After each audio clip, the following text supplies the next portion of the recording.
उमर आए ओचतो वॾे दाब धड़के मारू हुया मालसी कोन हो को तड़पे न तो सिसी तुंहिंजी सुमरा लामुन मंझ लड़के एॾो कर कड़के जे बेॾो ही बंदि कयई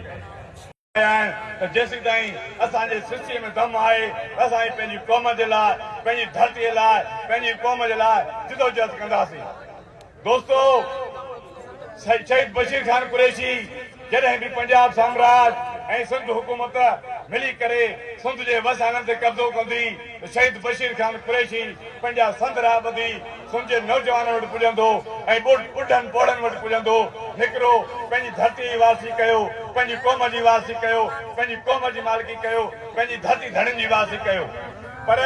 रियासत वॾी प्लानिंग तहत उन शहीद बशीर खान कुरैशीअ जे अदम तशद्दुद वारे नज़रे खां अदम तशद्दुद जिदोजहद खां डिॼी विया। हिननि चयो शहीद बशीर खान कुरैशी वाकई साईं शहीद कयो वियो। उन खां पोइ शहीद सलमान वदो खे शहीद करे छॾियो। उन खां पोइ जेका बि जिदोजहद क़ौम जा फर्द कनि था उन्हनि खे बि जेलनि में विधो थो वञे उन्हनि खे बि टाटे सेलनि में विधो थो वञे उन्हनि खे बि शहीद कयो थो वञे। पर पोइ बि साईं जीएम सॼा सचा सिपाही अॼु बि सुञाण खाने जे रूप में तलवार जे रूप में पंहिंजी क़ौम जी वारसी मालिकी लाइ रुढनि रस्तनि ते निकितल। ॿियो दोस्तो ही प्री प्लानिंग तहत जेका हिते महांगाई कई वई आहे ऐं जेको आहे सिंध जे तालीमी इदारनि जे अंदरि स्मार्ट लॉकडाउन हुयो वियो आहे त सिंध जा तालीमी इदारा 3 ॾींहं बंदि हूंदा बाक़ी जेको आहे तालीमी इदारा हलंदा। असां अॻ में बि सिंध जे तालीमी इदारनि जे अंदरि इहा ई जिदोजहद कई आहे इहा ई जिदोजहद कई आहे त सिंध जे यूनिवर्सिटियुनि जे अंदरि कॉलेजनि जे अंदरि कुल करप्ट कामोरा वेठल आहिनि जेके अरबे रुपयनि जी खरबे रुपयनि जी करप्शन करे हिन शागिर्दनि जे पैसनि ते ऐश था कनि।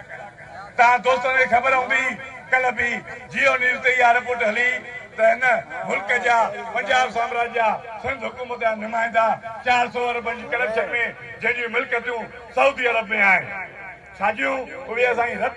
असांजा रत जा पैसा आहिनि उहे असांजे पघर जा पैसा आहिनि उहे असांजे तालीम जा पैसा आहिनि उहे हिन ग़रीबनि जा पैसा आहिनि जेके 400 अरब खणी सॼा सऊदी अरब में पंहिंजा कारखाना ठाहिराया आहिनि पंहिंजा वापार करे हिन क़ौम जी लुट मार कई आहे। पर असां जॾहिं बि निशानी कई आहे पर असांजी कंहिं बि न ॿुधी आहे। असांजे मथां केस दाख़िल कया विया आहिनि असांखे गिरफ़्तार कयो वियो आहे त जीअं सिंध जे नौजवाननि जो शागिर्दनि जो आवाज़ बंदि कयूं असांजे करप्शन जे ख़िलाफ़ न ॻाल्हायूं। पर दोस्तो